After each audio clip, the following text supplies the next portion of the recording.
नमस्कार मित्रों। केनोपनिषद का अध्ययन हम समाप्त कर चुके हैं। तो आज के वीडियो में मैं आपको केनोपनिषद के संबंध में एक परीक्षा प्रदान करूंगा।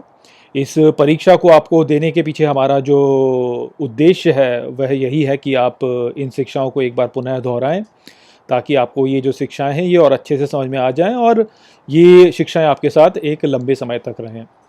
तो उसी उद्देश्य के साथ में यहाँ पर हम ये परीक्षा आपको प्रदान कर रहे हैं और आपको प्रोत्साहित करने के लिए कि आप इस परीक्षा को करें, हमने इसके लिए एक पुरस्कार भी रखा हुआ है। तो यहाँ पर मैं आपको इस परीक्षा में 5 प्रश्न प्रस्तुत करूँगा। यदि इन 5 प्रश्नों के उत्तर आप मुझे 20 फरवरी तक प्रदान कर देते हैं और इस ईमेल पर प्रदान कर देते हैं जो कि इस समय पे आपको स्क्रीन पे दिखाई दे रहा है, तो हम आपको एक लकी ड्रॉ में सम्मिलित करेंगे और उस लकी ड्रॉ के विजेता को निखिल उपनिषदों की एक प्रतिलिपि प्रदान करेंगे। तो ये पुरस्कार इसीलिए है ताकि आपको प्रोत्साहित किया जाए कि आप इस परीक्षा को देने का प्रयास करें। तो इसके लिए निखिल को बहुत बहुत धन्यवाद। तो चलिए अब मैं आपको केनोपनिषद से संबंधित जो 5 प्रश्न हैं वह एक एक करके बताता हूँ। तो जो पहला प्रश्न है वह ये है कि केनोपनिषद में बताया गया है कि कानों का कान और नेत्रों का नेत्र वो है। तो आपको यहाँ पे बताना है कि कौन वो है जो कि कानों का कान है और नेत्रों का नेत्र है, अर्थात कौन है जिसके द्वारा हमारी इंद्रियां जो हैं वह कार्य करती हैं अपना। दूसरा प्रश्न जो है वह ये है कि केनोपनिषद में ईश्वर को जानने के विषय में बताया गया है। तो आपको यहाँ पे ये बताना है कि ईश्वर को वास्तव में कौन जानता है। क्या वह व्यक्ति ईश्वर को जानता है जो ये सोचता है कि वह ईश्वर को जानता है, या वह व्यक्ति ईश्वर को जानता है जो कि ये सोचता है कि वह ईश्वर को नहीं जानता। तो आपको ये बताना है कि कौन सा व्यक्ति है जो कि ईश्वर के अधिक समीप है, वह जो उसे जानता है या वह जो उसे नहीं जानता।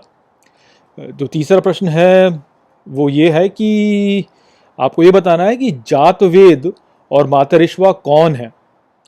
तो जातवेद के विषय में बोला गया है केनोपनिषद में और मातरिश्वा के विषय में बोला गया है। तो आपको ये बताना है कि कौन है ये जातवेद और मातरिश्वा।